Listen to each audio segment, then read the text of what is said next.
What's up, QuakeCon? Welcome to the Fallout 76 panel. You guys excited? I see some really cool cosplayers over there. Welcome. Yeah. All right, ready to get started?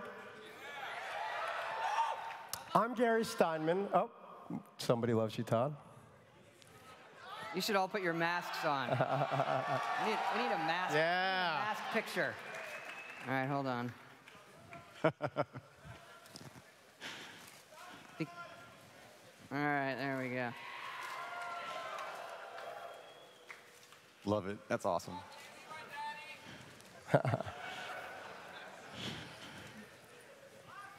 So I'm Gary Steinman, and for the next hour, I'll be chatting with a team from Bethesda Game Studios, picking your brains about Fallout 76, getting the answers to lots of questions we gathered from a lot of you guys in the community, the tough questions that they've been dying to hear answers for. But before we jump in, I'd love to play the official trailer for Fallout 76, the one we debuted at E3 2 months ago, because honestly, I could watch that trailer again and again and again. So why don't we all watch it together again right now?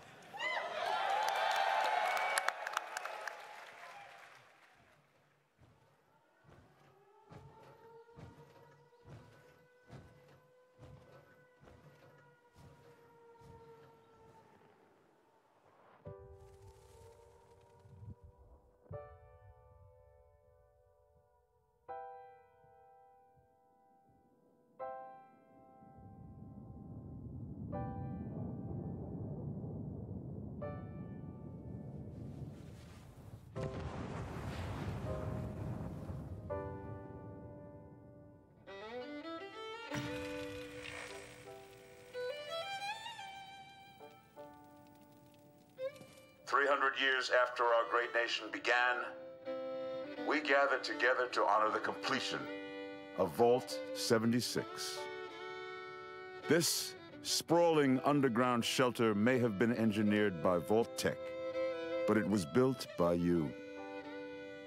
So that if the bombs do come, our way of life will endure. Almost heaven. West Virginia, Blue Ridge Mountains, Shenandoah River. Life is all there, older than the trees, younger than the mountains, blowing like the breeze. Country roads, take me home to the place I belong. West Virginia, Mountain Mama, take me home. Country roads, take me home. For when the fighting is stopped and the fallout has settled, you must rebuild. Not just walls, not just buildings, but hearts and minds, and ultimately, America itself. Country roads, take me home, country roads. In Vault 76, our future begins.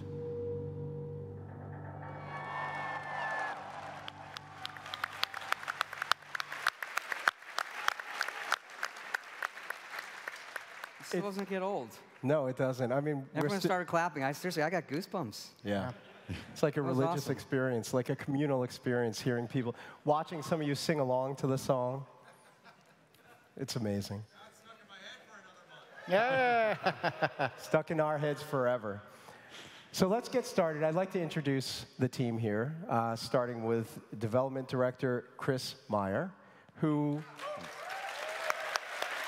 also happens to be a local or extended local. You're right down the road in Austin. Austin, Texas. I've been there since '95, so it's a great city, Austin. Project leader Jeff Gardner.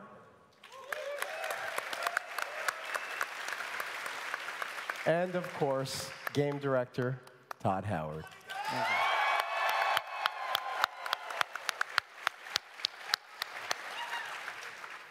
So. And Gary.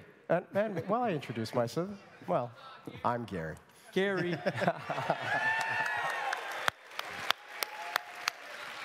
I promise tough questions, and they'll come, but let's start with an easy one, or what should be an easy one. Todd, what exactly is Fallout 76? That's a good question.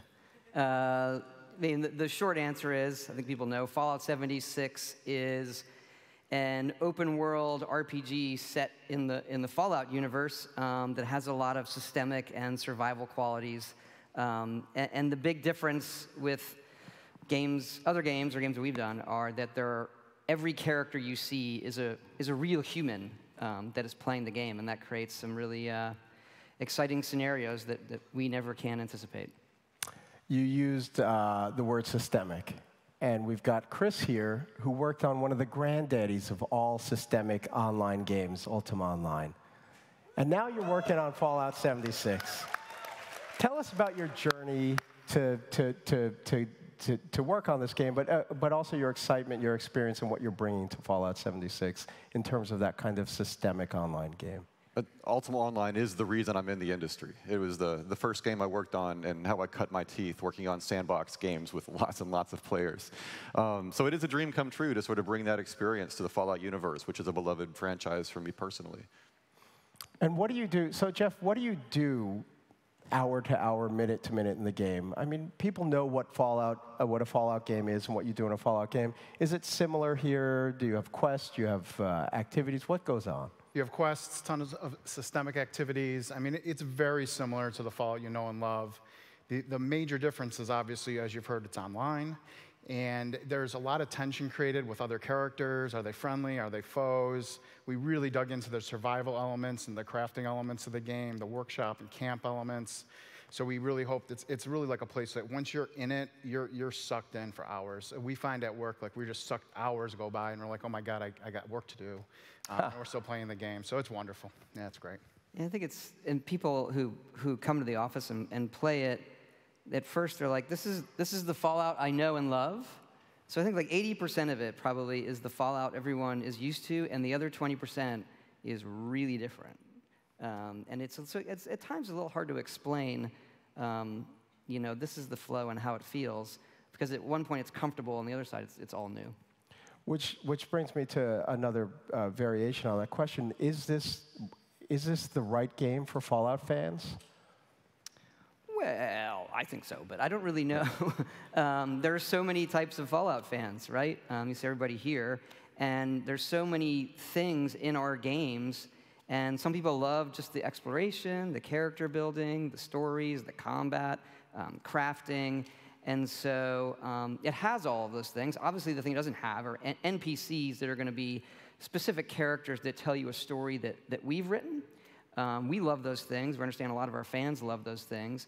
And this one replaces that with the other players. They are the interesting NPCs, and hopefully, in a lot of ways, more interesting than what we may create on our own. So that part's very different. I can't say it's better or worse, but when you sit down and play it, it feels like a new Fallout game. But there's no one type of Fallout, and we've talked about this around the office a little bit too. There's no one type of Fallout fan, is there? No, not at all. And if you look at the old games, you're coming from an isometric, more turn-based type thing to what today is it has more adventure elements in terms of exploring a world and what that means to feel like living in that world. And that's something that still is very important to us at the studio in terms of, for the time you're in it, it has to feel real, despite it being a video game and menu stuff like. Sure. And that's what sucks you in when we play it. It's reached the point in the office where really we don't want to stop playing it. It has a very slow burn, but you feel like I am this person in this world, and learning how to survive and learning how to conquer it. It's very rewarding. The other big question I have is, why now? Why is now the right time for an online Fallout? Well, we figured we wouldn't do it till we had done 70 more versions of Fallout, so we went right to 76. We'd get to, I don't know, there's a good answer for that. We had talked early on. We had, talked with Chris, who was down in Austin, the team there. We had some ideas of what multiplayer could look like. We started that during Fallout 4, really on paper. And Chris and some of the other folks in Austin actually started before, right when we were starting to finish Fallout 4 in 2015 to see, you know, how it could feel, what it could look like. And it kind of grew from there.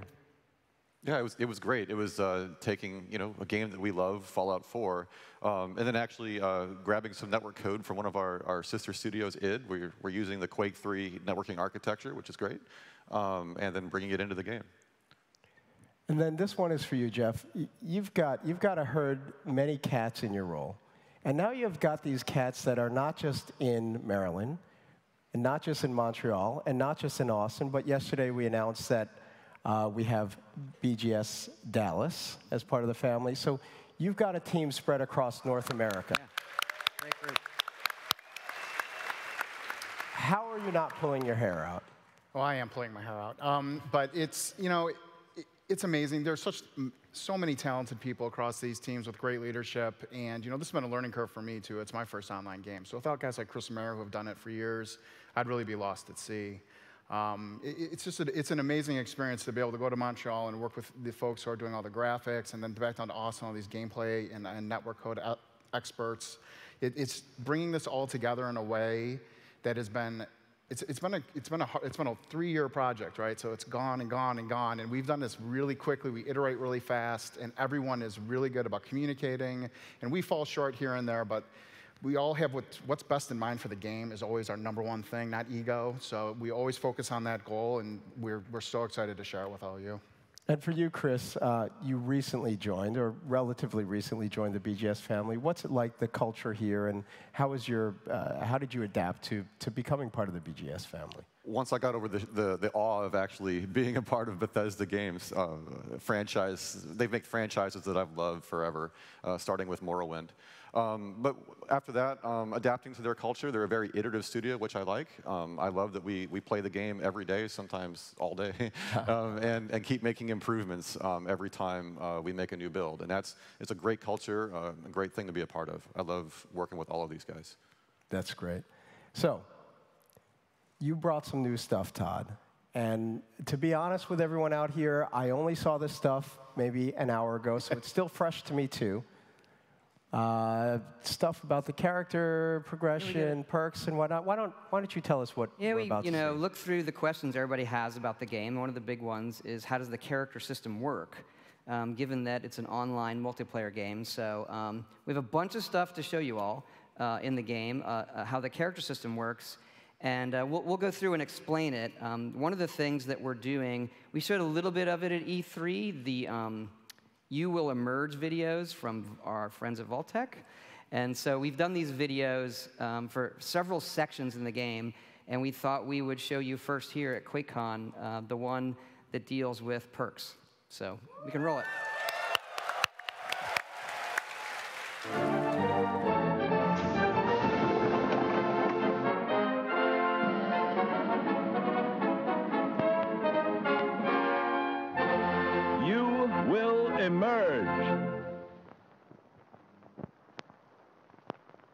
Today's episode, Being a Better You.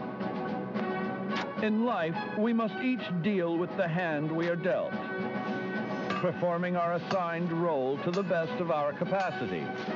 But after total atomic annihilation, you may find the hand you were dealt has been reshuffled.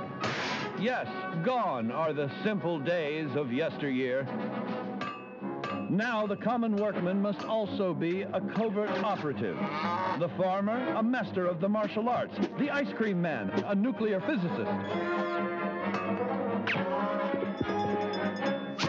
How will you make sense of it all? Simple. Turn to your official Vault-Tec training materials. With these powerful tools in hand, you'll learn to make the most of your natural abilities and better understand what makes you special. Use them to be the best you can be, or someone even better. Your survival depends on it. With your future secure, share your newfound knowledge with others for great benefit.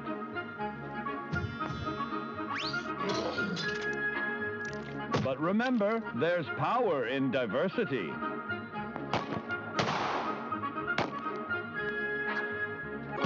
Sometimes who we are isn't a choice at all. In fact, at a particular point in your young life, you may notice that your body has begun going through certain unfamiliar changes. No, it's not puberty, it's mutation. Thanks to our old pal radiation, your DNA has become more interesting.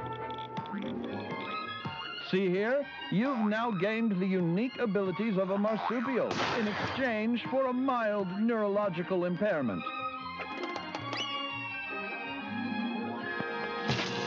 Now you've learned how to be a better you. You are completely prepared to achieve your full potential in the role of your choosing. As a hand-picked resident of Vault 76, it is your duty to carefully review your Vault-Tec-provided films yearly to fully prepare for the day when you will emerge.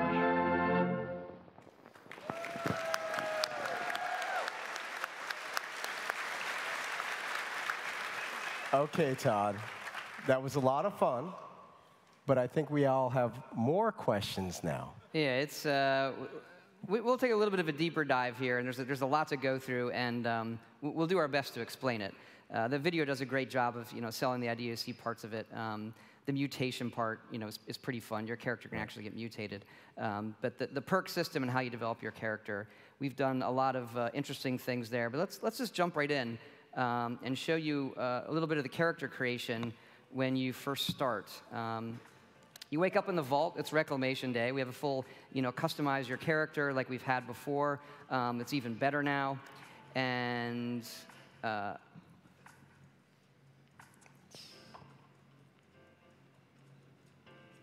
let's go a little bit. You get to take your ID badge. We've added this photo mode in the game that's really, really cool. The photo mode allows you to change your field of view, zoom in, zoom out, you'll see all the filters that are coming up.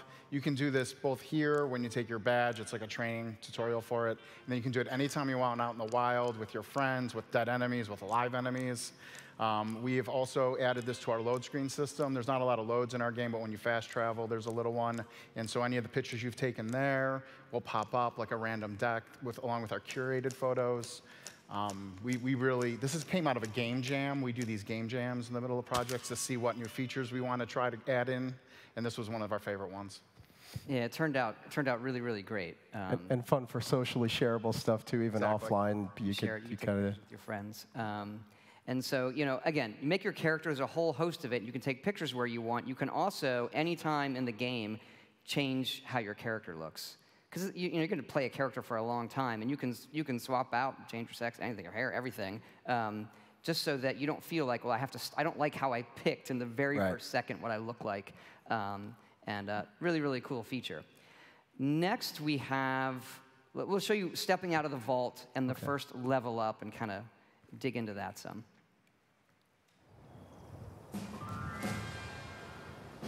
So if you hit level 2 when you step out, you kind of complete the initial vault thing. And the first thing you do when you level up is pick a special that you want to increase. If you played previous Fallouts, we have all the 7 specials. And after you pick the one you want to increase, you then pick a perk in that special. So here we're choosing Gladiator, which is a melee perk.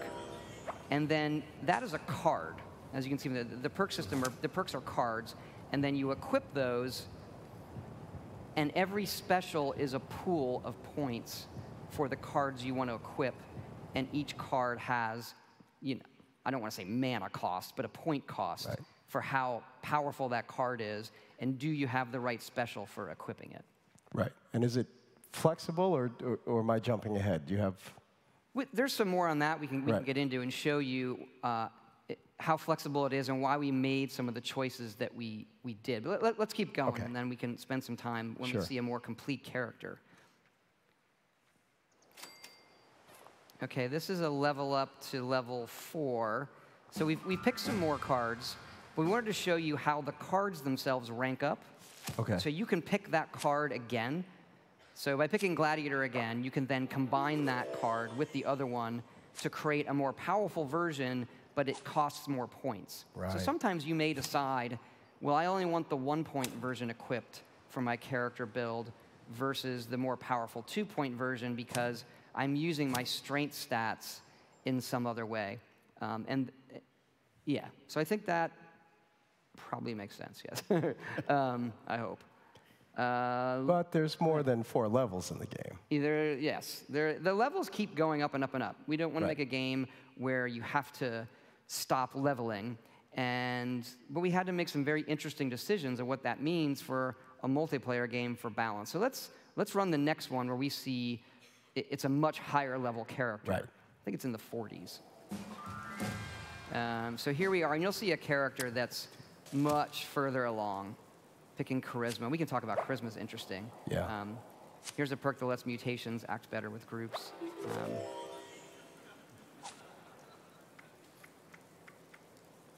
And so you can pick any perk that you meet the requirements for when you level up. There's no randomness there. And here's what it looks like with a character that's further along. We've upped the cap for each special to 15 from 10. That allows better balance for which cards you're equipping. And the cards right now go from 1 point up to 5 points in power. And then as you level up, more cards become available. I've got a bunch of questions about that, but I won't. On there and no? chat a little bit. Keep going. Okay. But I wanted to ask about charisma. Should I ask that later? About we can talk about that now. Yeah. Yeah, Chris. How does charisma work in an online game? If we're not talking about NPCs that you can influence, what does charisma do for you? That was a very interesting discussion amongst the team to try to figure out what do we do with charisma. But it made sense in a multiplayer game that a player that invests points in charisma and collects those cards, they can share those cards with their teammates. So we've developed a system where that player that invests can become the person that makes your entire team more powerful by sharing those cards. We did throw a few cards in there for the single player. I think we have one as Lone Wolf, as I recall. Lone Wanderer. Or Lone Wanderer, right. So if you can still pick some charisma cards if you're more of a solo kind of player, but the person that plays in groups all the time will probably invest more there. Cool. Yeah. And you probably saw before, again, when you level up, you get, these are the cards that come into the sets you can pick from when you're level 4 or 5, whatever. Right. We also experimented with, well, how do we add some more fun to it and give you more choices? And so we have added, because they're cards, perk card packs.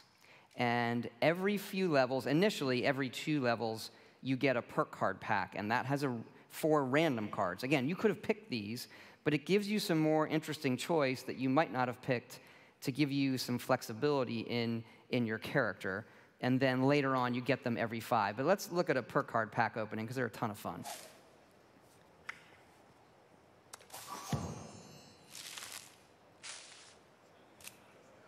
We do have gold. That one's great.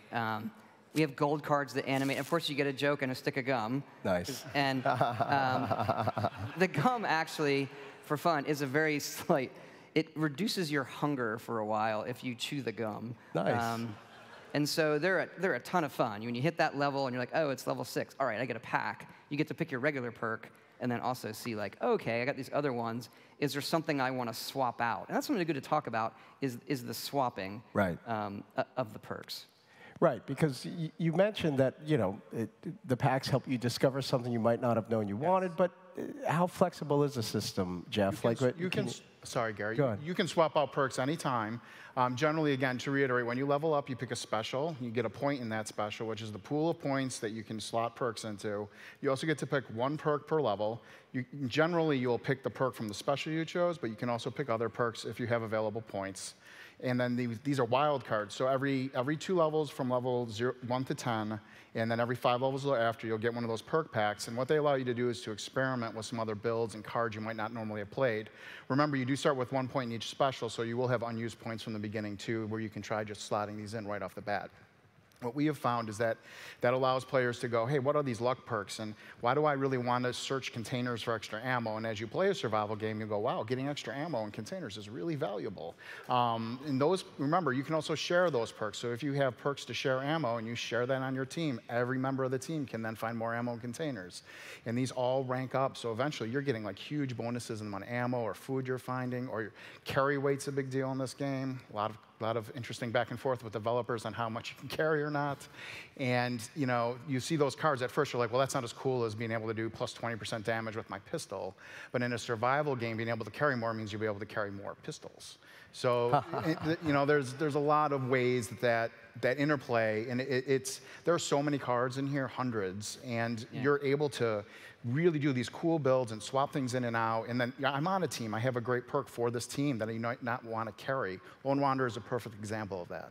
Lone Wanderer, as soon as I play that when I'm playing solo all the time, because it gives me a bonus to my experience and damage. And as soon as I get on a team, I turn that off because I'm on a team now, it doesn't work, and I'll equip a different card that I can share with my team. So when you say builds, you're not really talking about sitting there and having multiple kind of decks. You're talking about having more of a baseline and then making little changes here and there quickly and easily. Is that a kind of a correct way of putting it? Or?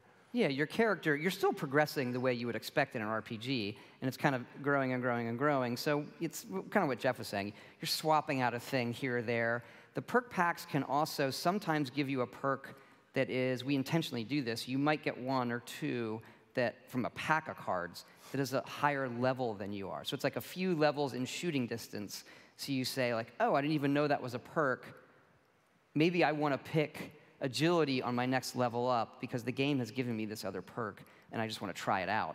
The other thing is, this is the multiplayer part of it, that when you hit level 50, you don't get to pick any, you don't get to give out a special point anymore.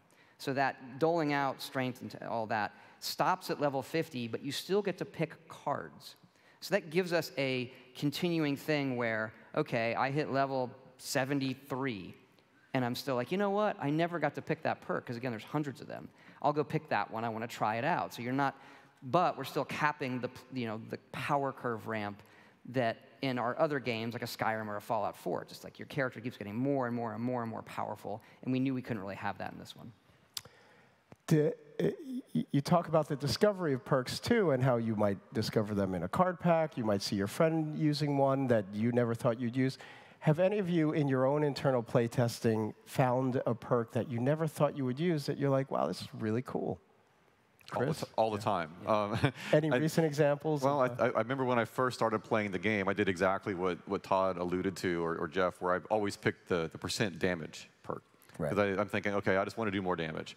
As I played the game and discovered there's a lot of value in doing things like building up your camp and doing a lot of exploration and gathering resources, I started to actually take perks I would have never picked in a single-player game to reduce the amount things weigh so that I can actually carry more junk.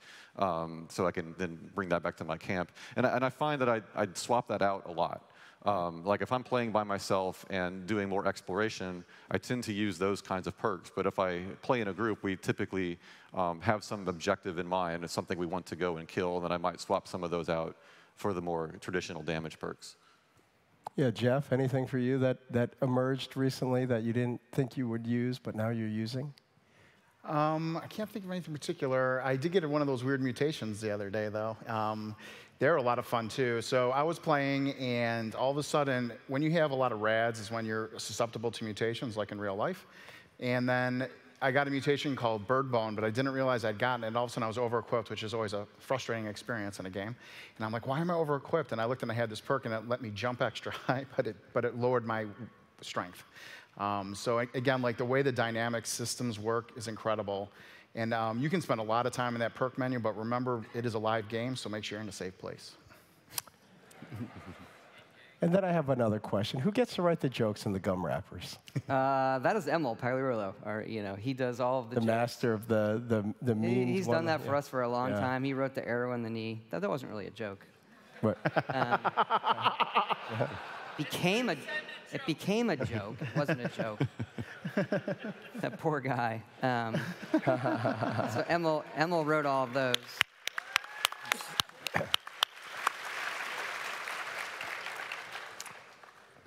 So let's switch gears. I want to get to some of the questions that we've gathered up from the community.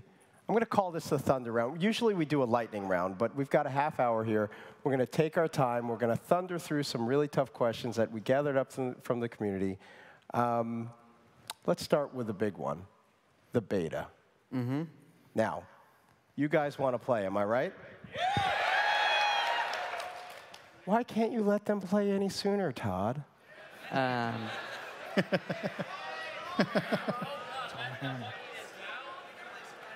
There's a lot of chatter. I'll pack up my stuff. Look, we want everybody to play it as soon as possible. We're playing it now. There's a lot we have to do, right? There's things that we know we need to change and fix before we get it in everybody's hands. And the other thing is, even though people are going to start playing the beta in October, this is a game that we're going to be constantly updating. So everybody's feedback is really, really important to us. The beta for us, this is an all-new thing, right? So we need to stress test a lot of systems. Right. And that's why we called it the Break It Early test application, because it's going to break. Oh, you're going to break. We're pretty sure of that. And get ready. And so it's really, we need to make sure we're ready for everybody comes in, it all crashes the first moment. See, I make it sound fun, right? It's going to be really fun. And then, making sure we're ready to fix that really, really fast, and so that we're in a good loop of, hey, here are the issues, let's fix them and get everybody else in the game as soon as possible. I want to pick up on something you said, just to reinforce it. You mentioned that this is a live game. Of course, we're going to continue to work on it. Your feedback still matters, because I know that was something that I think some of the community were concerned about. Yes, everybody wants to play it sooner than later, and I'm with you. But you will continue to work on this game, or you have plans to continue to work on this game and evolve it. It's not like it's finished and then you're going to take one little round of feedback. You have lots of thoughts and plans, and we don't want to get into the roadmap, but... Right.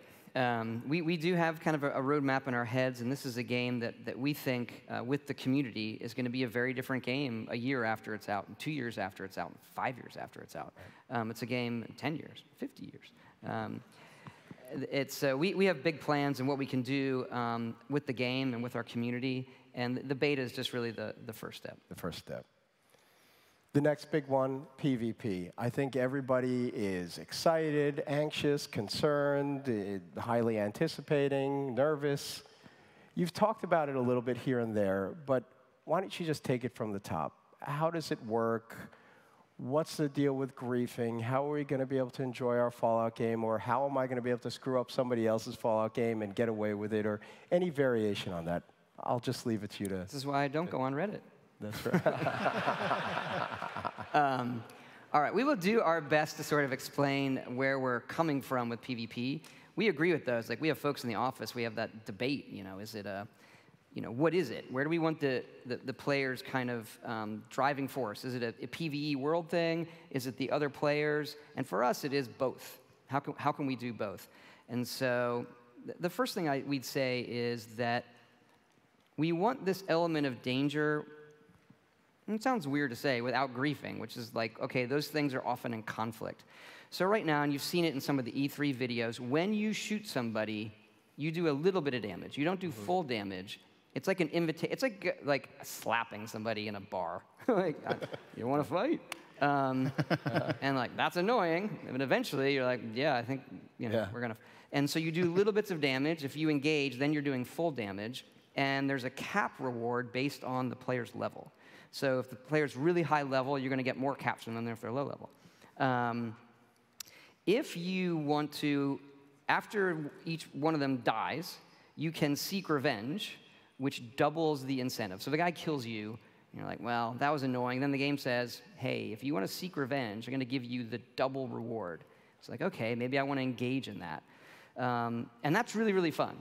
The issue is when you don't want to engage in it, right? Someone's coming up to you, and they're slapping you and slapping you and slapping you. And you're like, I really don't want to deal with this right now. We have a lot of ways you can get away from them, but we still like it where they do, if they keep going at it, they have the ability to kill you, which sounds terrible, right? It does. To be like, why would you do that? We like to turn that into a dramatic moment. So the player that kills somebody that didn't want to engage in it then becomes a wanted murderer. They get no reward.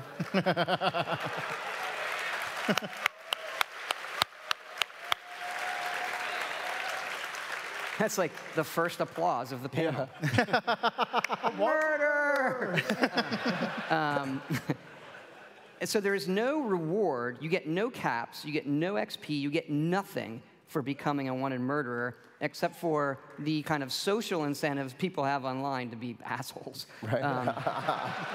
Which evidently there's quite a few. So what do we do with that?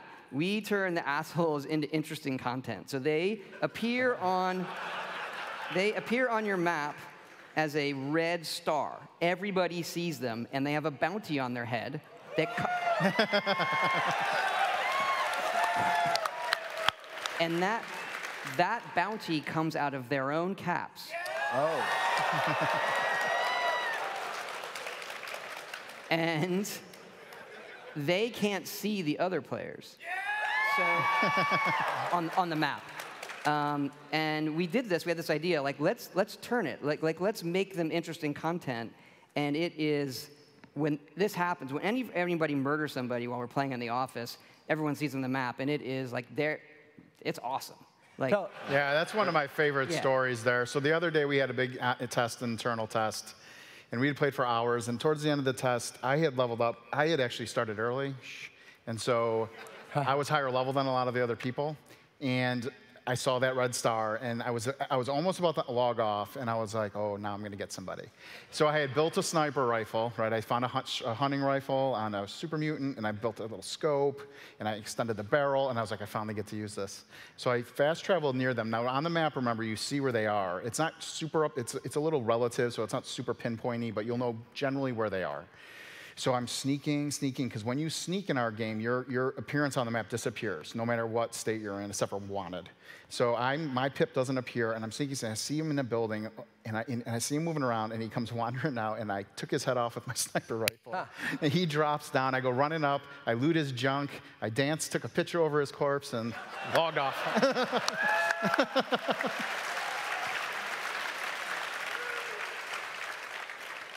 So what happens when you die, though? What happens when someone kills you? Like, Chris, why don't you jump in? What, like, if I decide to engage, or even if I don't engage, am I punished if I die, or there's got to be something? Yeah, for a long time, we tried testing where there was no punishment at all. And that took all the sting out of death. People used it to their advantage to travel back to various points, and it didn't feel right. But we didn't want to make it too punitive, because we do expect people will die, and there's no save games like a single-player game. So what happens when you die is you just drop your junk. And junk isn't worthless. You need junk to build things in your camp, or to make better guns, or to make better armor.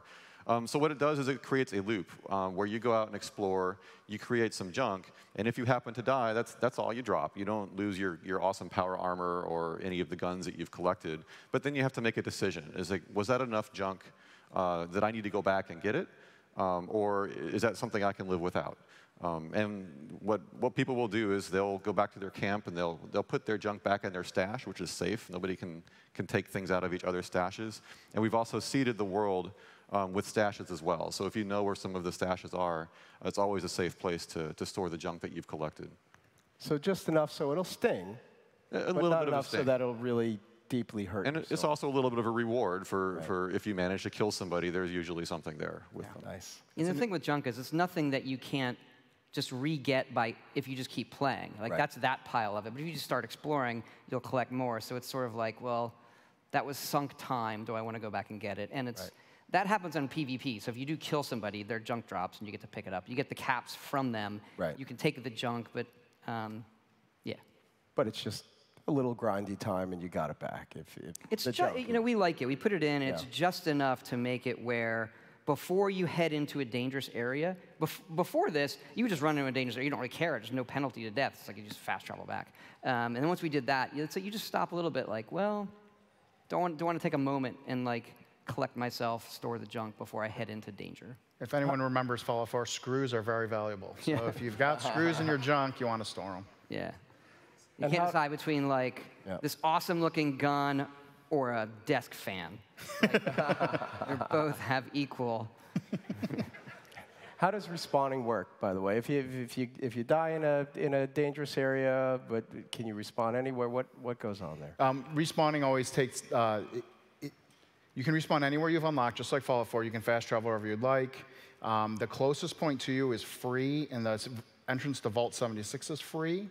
Beyond that, you have to pay caps based on how far away it is from you. So if you decide you want to take that opportunity to go way far to a corner of the map, you're going to pay a small caps cost. I was thinking of the Vault, going back to PvP, it doesn't kick in until level 5. So that gets people into the game a little bit and understanding it before people start saying, hey, do you want to fight? Do you want to fight? Because otherwise, they'll just hang out. Everyone comes out of the Vault. So right. You would just like set up your camp on all the turrets. That happened for a while. You're like, I'm really excited, I got the game. Remember, for people who have more questions on PvP and can already see some exploits that might not be fun, we do allow you to ignore and block players too. So you can actually, when you die, or at any time, honestly, but especially when you die, we have an option there for if you're just done with that, you can ignore them for that session. Then they can't see you on the map. They won't be able to still mess with you generally unless they can find you. But this is a very big game. It's very hard to find people unless you know exactly where they are. You can fast travel easily. We also are entering a pacifist flag, so your bullets won't do that slap to people. So you don't have to worry about, I'm fighting something, some idiot jumped in front of my bullets and tried to get me in PvP. We're allowing you to turn that off too. People were abusing that in the studio. Yeah. The pacifist flag. Well, no, they would wait till you go shoot a creature, and they would jump in front of the bullet. Right. Yeah. We had our QA team. I asked the QA team, several hundred people, during one of our sessions to be the biggest assholes they can one session. We got a lot of good notes out of that of things we need to fix. QA knows how to play the game. Yeah, they know how to play. I do have one more question about PvP, which is if you are a higher level character with higher level armor, higher level weaponry, how do I even have a chance? And I get the slap mechanic, but if I want to engage and I'm a lower level character, am I just going to get destroyed instantly? We struggled with that. So what we've done is there's two sort of power curves. You have the usual power curve against creatures in the world that you're used to in our games. And then, so if you take a power curve from like low damage to high damage, in PvP we normalize it, okay? So just a knife is gonna come up in damage and the really powerful things are gonna come down. So they feel right, but the death in PvP is quicker, and it works the same for armor. So if you play other multiplayer games, the guy in power armor with a minigun is obviously gonna be harder. Right. But if you get the drop on him with a knife, it does kind of work. And it makes it more fun without it being, well, I have no chance whatsoever. Again, there's still a ramp there. It's just, normalized. Cool. Nukes. And you get the caps, all right? So that's the other thing. Is right. Why do I want to go try to kill a level 100 person in power armor with when I'm low level? It's that my reward is going to be way higher. Excuse me. Yeah. Nukes. Very cool. It's a little feature. But what happens when we're nuked? I mean, we know that things happen. We know that the area gets irradiated. Things are destroyed. There's higher level loot, higher level enemies. But let's say I have a camp in that area. What happens to my camp? How soon can I rebuild it? Chris, why don't you jump in?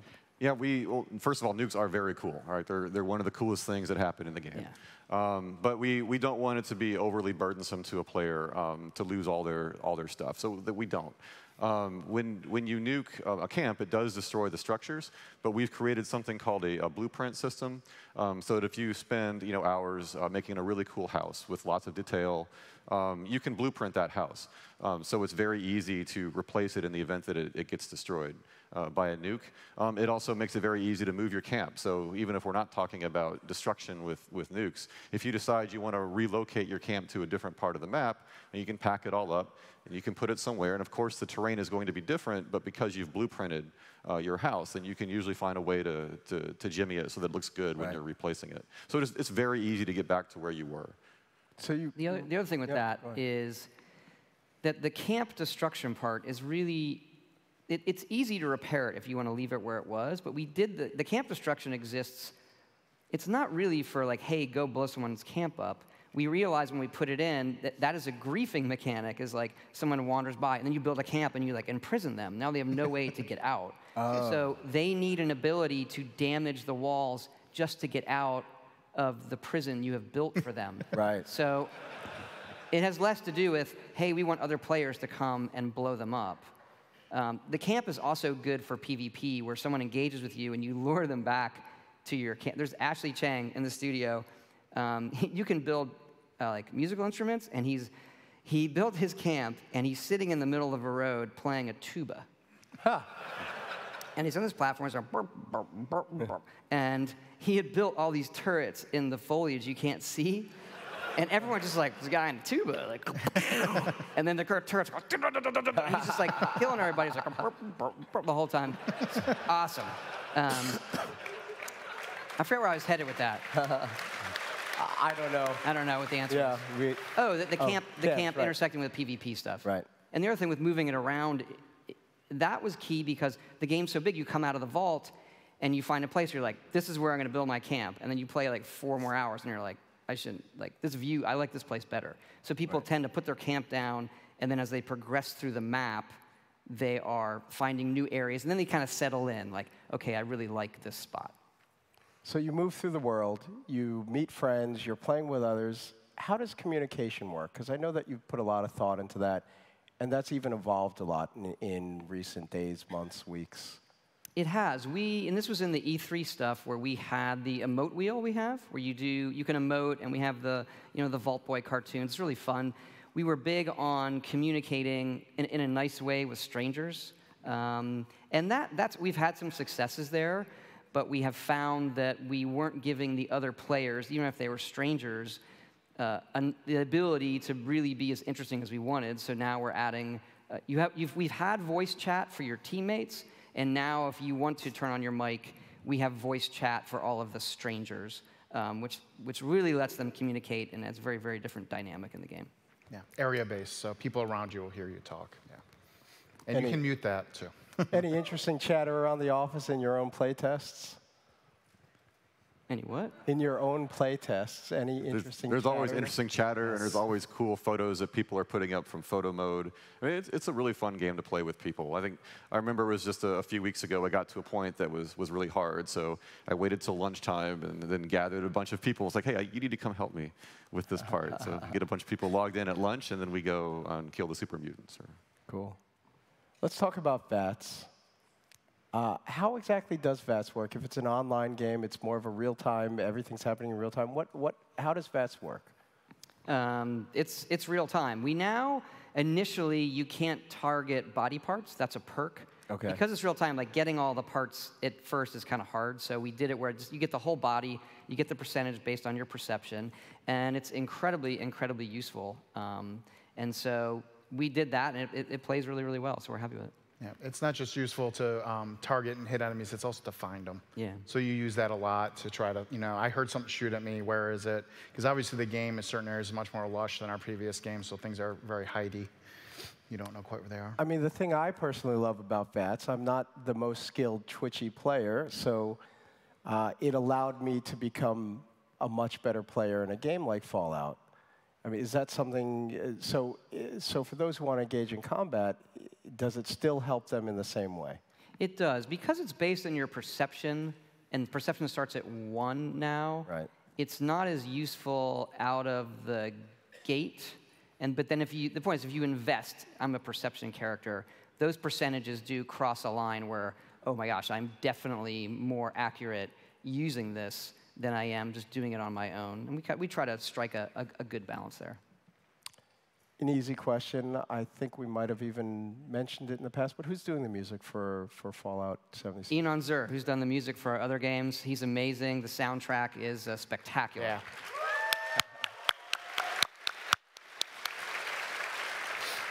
And we have a lot of licensed music as well. So we have more tracks than we've ever had in a Fallout game. So there are radio stations you can listen to.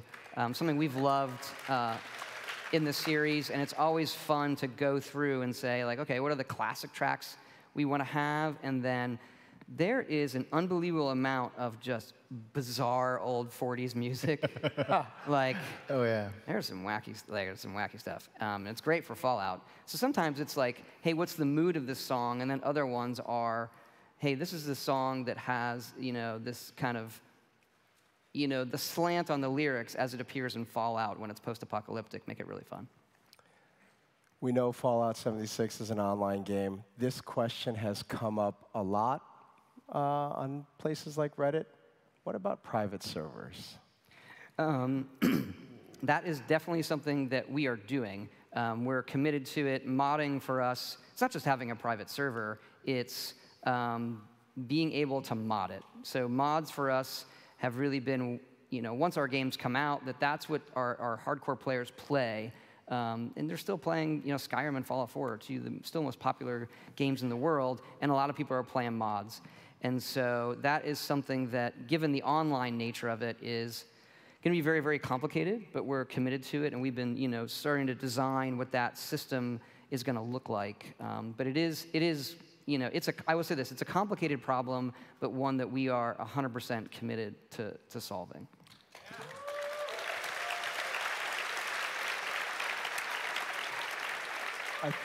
I think that wraps us up. I think we got through the questions we had. Any last words for the audience about Fallout 76, what you're excited about, what you want people to experience? I just can't wait to see all these people in the game. Yeah, absolutely. We can't wait to play with you guys. I would say really it's seeing everybody here and what our fans have meant to us. This is part of our excitement. Whenever we do a game, we try to make the game that we would really want to go out and buy ourselves. And this one is very, very different for us. We know it's different for our fans. But it's also the first game that we can really experience with them. And that part of it is really important to us. And I don't think people really understand how exciting that is for everybody at all the studios. Yeah. It's exciting for all of us. Thank you, Todd, Jeff, Chris. Thank you for being here.